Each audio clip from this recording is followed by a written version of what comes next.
इस प्रकार स्वर संधि यानी संधि के पहले प्रकार में स्वर संधि में हमने देखा दीर्घ संधि, गुण संधि, वृद्धि संधि, यण संधि, अयादि संधि और पूर्वरूप संधि।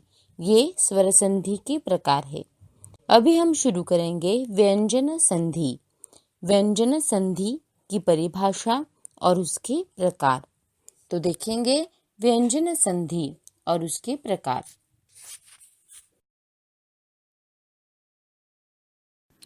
व्यंजन संधि, यदि व्यंजन के साथ व्यंजन का अथवा व्यंजन के साथ स्वर का मेल हो और परिवर्तन व्यंजन में हो तो व्यंजन संधि कहलाती है। जैसे जगत प्लस नाथ जगन्नाथ, न ये व्यंजन आया है। जगत प्लस ईश जगदीश, ई के साथ मेल हुआ है यानी स्वर के साथ मेल हुआ है। आपको संस्कृत में व्यंजन कितने हैं ये जान लेना जरूरी है। पहले आते हैं स्पर्श व्यंजन। क छ ट त प ये वर्गों में जो 5 वर्ण आते हैं उन्हें स्पर्श व्यंजन कहा जाता है। जैसे क वर्ग क ख ग घ य, च वर्ग च छ झ झ य, ट वर्ग ट ठ ड ढ न, त वर्ग त थ द थ न और प वर्ग प फ ब भ म ये स्पर्श व्यंजन कहलाते हैं। अंतस्थ व्यंजन, जिन वर्णों के उच्चारण में जिह्वा का पूरा स्पर्श मुख के किसी विशेष भाग के साथ नहीं होता उन्हें अंतस्थ व्यंजन कहते हैं। जैसे य, र, ल, व। ऊष्म व्यंजन, वर्णमाला में से श, श, स तथा ह इन वर्णों का उच्चारण करते समय जिह्वा मुख के विभिन्न भागों से रगड़ खाती हुई एक प्रकार की गर्म वायु निकलती है, इसलिए उन्हें ऊष्म व्यंजन कहते हैं। यानी स्पर्श व्यंजन 25, अंतस्थ व्यंजन 4 और ऊष्म व्यंजन 4, ऐसे 33 वर्ण संस्कृत में व्यंजन कहलाते हैं।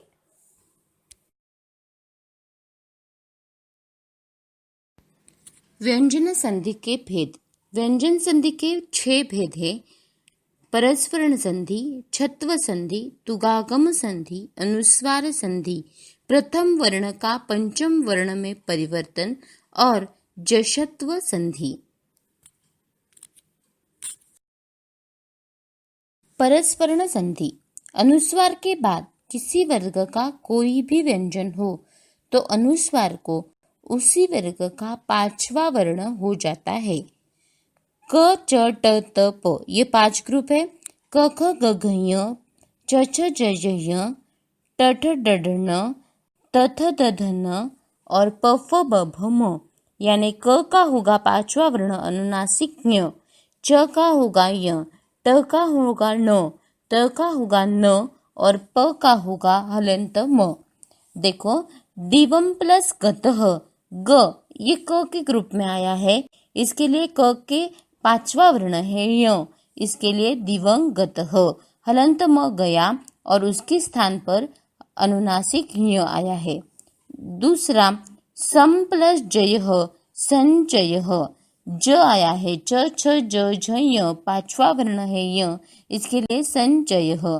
उसके बाद ट वर्ग का देखो, ट वर्ग में कम प्लस टकः, कंटकः, म गया और ट का 5वां वर्ण है न, इसके लिए कंटकः। उसके बाद सम प्लस धिहि, संधि। अनुस्वार के जगह पे न आया है क्योंकि ध ये कौन से ग्रुप में है, त ग्रुप में है। उसके बाद प गुम प्लस फीतः, गुम्फीतः, यानी फ प फ ब भ म, यानी उसमें 5वां वर्ण आता है म, इसके लिए वो हो गया गुम्फितः।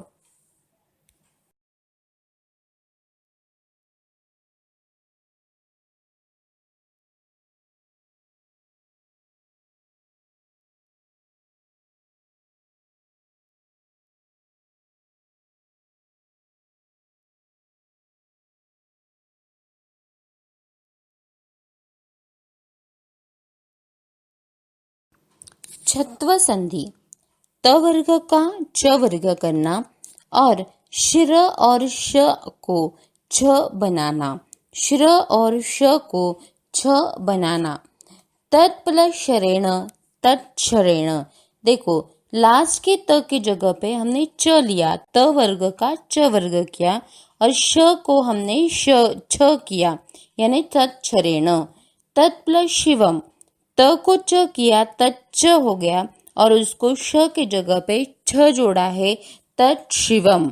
उसके बाद तत् प्लस शत्रु तत्शत्रु, त को च किया और श को छ किया तत्शत्रु। एतत् श्रुत्वा यानी त को च किया और श्र को छ किया।